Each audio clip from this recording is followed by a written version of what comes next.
What's up, YouTube? So this is more for real estate agents, but if you're a client, you can listen. I'm certainly not hiding anything, so listen away, but this is more for real estate agents. I love open houses. I love them. It's one of the only real estate things that if people come to you, essentially the client or the lead or the person comes to you. FSBO calls, expired calls, door knocking, cold calls, all those other kind of options out there, you kind of go into them. I'm not saying that's bad. I'm not saying you can't get leads from that. I'm not saying you can't meet people from that, but you're going to them. And because of that, the cards are stacked against you a little bit. You have to overcome a couple more obstacles. I'm not saying you can't. I'm not saying there's not a place for those things. I'm just saying you are going to them versus an open house, they're coming to you. So to me, it's like hallelujah, right? I do open houses as many times as I can. I'll do them during the week, Friday, Saturday, Sunday, Monday, Tuesday, Wednesday, Thursday. I don't care. I'll do them. In fact, in our training at Keller Williams, at the end, I got awarded the most open houses. And I got some open house signs and some books. See those books right there? I do a lot of them. And I get some really good connections from them. Let me tell you a great story. So this last weekend, I'm sitting at an open house, and this couple comes in, husband and wife. And I could tell, I just got the sense that these people needed help. Again, they're coming to me. They're coming to this open house for a reason. They're looking or they're curious or they want the area. So I'm asking my standard kind of open-ended questions.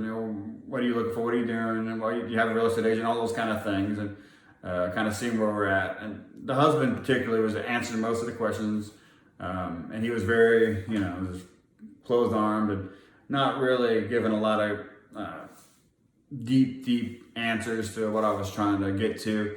And I'm trying to get to how to help them. Like there's no trickery here. There's no like manipulation. I'm trying to get to how I could help them.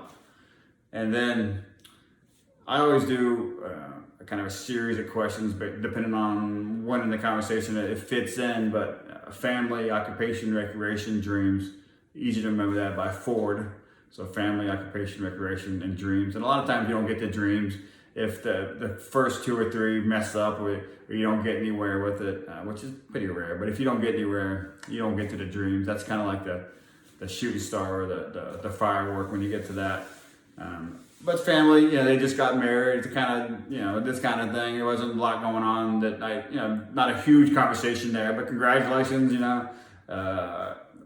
lovely couple you guys are, and congratulations on the new marriage and the recent wedding. And then occupation, the wife actually answered first. Not a huge connection there. I wasn't able to really connect with her a little bit. But then with him, bingo. My fiance is a personal trainer to actually one of the people that works for him, someone that's in the same company. And I tell you what, man, talk about a complete change in attitude from him.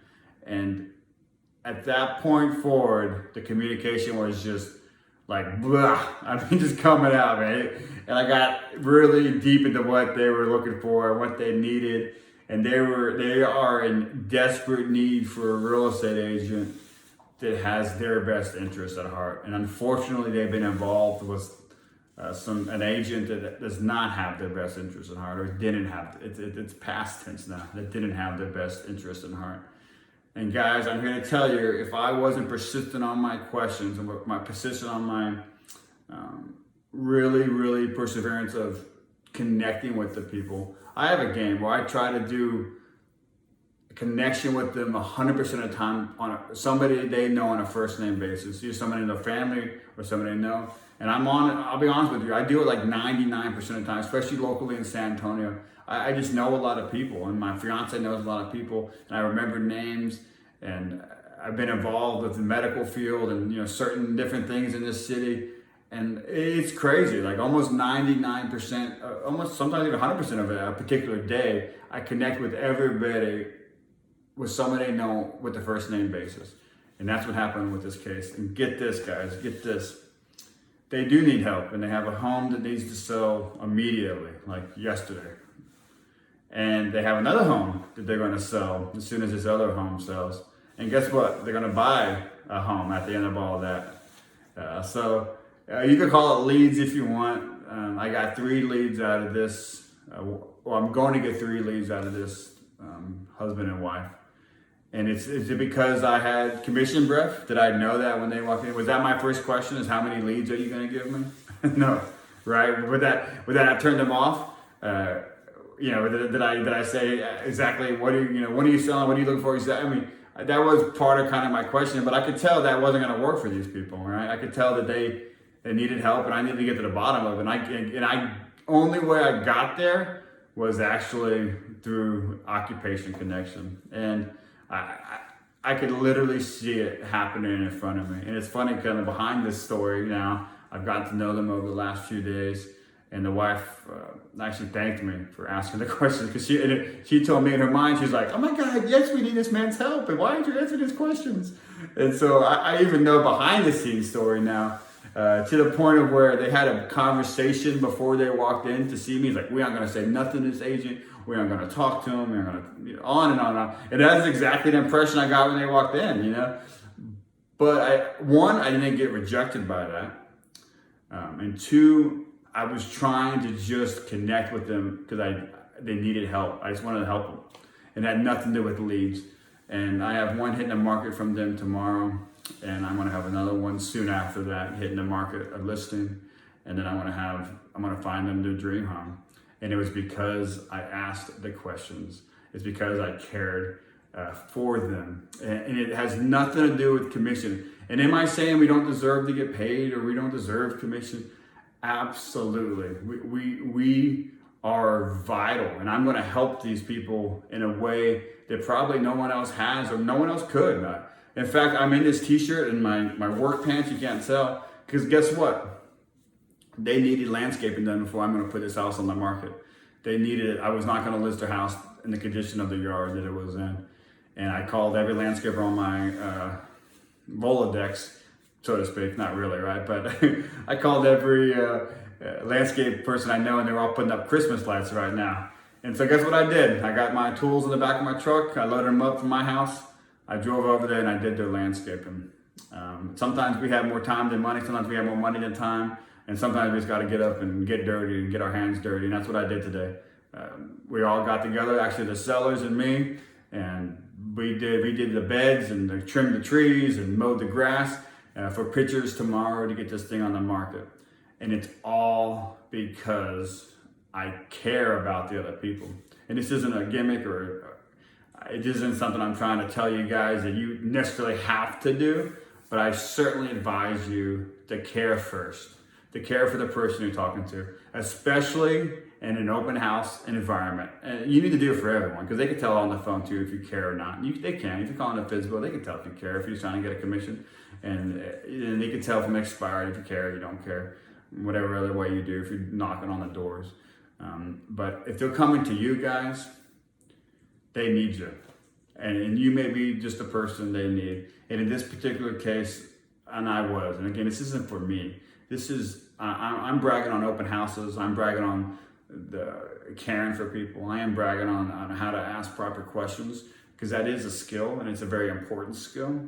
And I would not have got these leads if I wasn't persistent on just kept trucking, just getting to the bottom of it, just finding out what these people needed.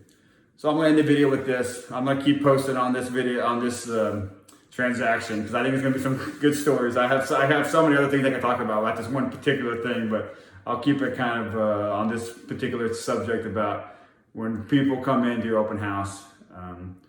Even if they start out like this, keep trucking, because they're there for a reason. They came to you for a reason. And it's your duty and responsibility as a real estate consultant to try to help them out. And you aren't going to get 100% of the time. You aren't. But learn from the ones that you don't get and figure out why and improve. And it's not about manipulation, it's about doing your job. I talked about scripts before, well, how important they are. And that's what I'm talking about here. Saying the right thing, asking the right question at the right time, pausing at the right time, allowing them to answer and listening to their questions, doing the RAM, repeat, affirm, move on. And so when they say something, you repeat it. So what you're saying is you want to move, and you're affirming it. So you're repeating it and you're affirming it, and then you're moving on to the next subject, the next question. So I'm telling you guys, back to affirm. So you repeat, they affirm, and then you move on. So what you're saying is you want to move to the northwest side of San Antonio. Yeah, I want to move to the northwest side of San Antonio. Okay, awesome. Then you move on to the next question. So that's FRAM. Repeat, affirm, move on.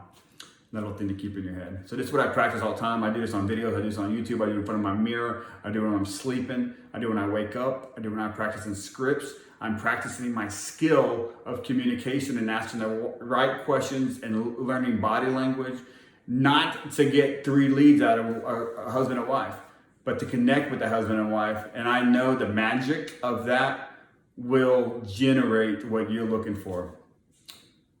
But make sure you're looking for it under the right context of trying to help people. So I got those leads, but I also had to get dirty today doing the landscaping. Pictures coming tomorrow. We're gonna get this house sold ASAP. Get the other house sold ASAP and get this couple in the dream home.